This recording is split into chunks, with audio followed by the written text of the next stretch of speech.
چجوری میتونم بازیگر خوبی شم؟ به سکوت بیشتر چون سکوت مهمه تو بازیگری واقعا میگم اصلا یک ده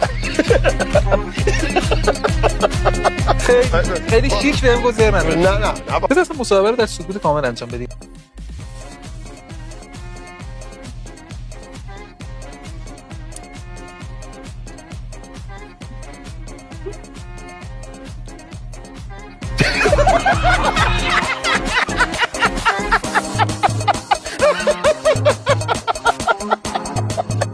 مثلا آدم باید ازدواج بکنم باحال تجربه باحالیه.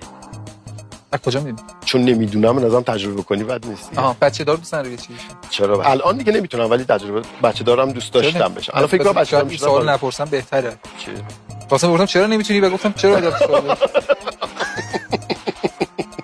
نه آره ولی چی نه آره میشه بگین چی؟